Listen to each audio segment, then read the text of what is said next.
Unsafe abortion is a significant public health issue, especially in settings like ours, where we have very restrictive abortion laws that do not make provision for certain indication. It's actually one of the top 5 causes of maternal mortality in this environment. And the point is that that procedure is done in secrecy. I've seen a situation where there is a perforation of the posterior vaginal wall, and then through it, they brought out intestines to the vagina because they thought that was the fetus. The abortion might be done incompletely, and the woman bleeds, which means she bleeds, she has pain, and an infection occurs. And usually when infection occurs and is not managed early and promptly, it leads to a gangrene of the uterus, which eventually might lead to the uterus layering months, even if the lady or the woman is yet to have any chance of her own. The uterus will be removed just to save her life. In a lost resource area like ours, tell me how many hospitals have intensive care units? How many hospitals actually have a very functional theater? Because at times you may even get to the extent of getting to remove the uterus from as a way of trying to save the life of the woman.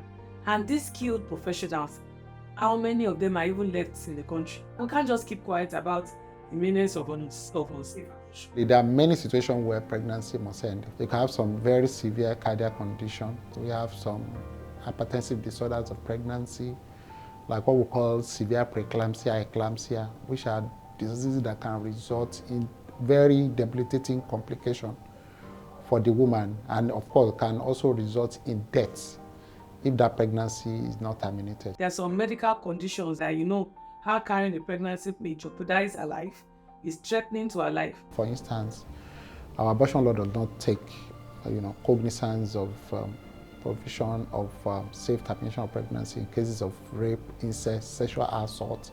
When you don't give them the option to be able to assess this care, in a safe, enabling environment, the next option is for them to go to places where the skill is not available, where the environment is not hygienic enough. That woman is going to have what we call unsafe abortion. So it's actually a public health challenge. The current legal framework only allow the service to be assessed only in about maybe 5% of cases where the service is needed. It creates a huge burden for us, especially in our healthcare system. Basically, what we see are complications and not a situation where you can prevent the occurrence of the complication. So we lay more emphasis on post-abortion care, which is the care that we provide when a woman has had the procedure and has developed complication. And at this point, this complication may be irreversible.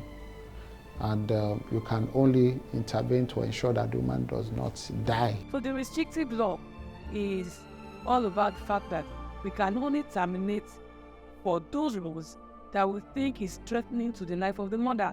That's the only thing that we can do. And even before you go ahead, that means it is not just you has taken that decision, alongside with another specialist. And we have agreed that the pregnancy can deal with the mother. So what about the millions out there? Millions that the young girl, even married women who have had 4, 5 kids in this economy of now, and you cannot even dare to bring another human being into the fold. Definitely they will look for every means to get the pregnancy out. As a nation, we need to look inwards and be mindful of how bad the burden of unsafe abortion is and the implication on the health systems.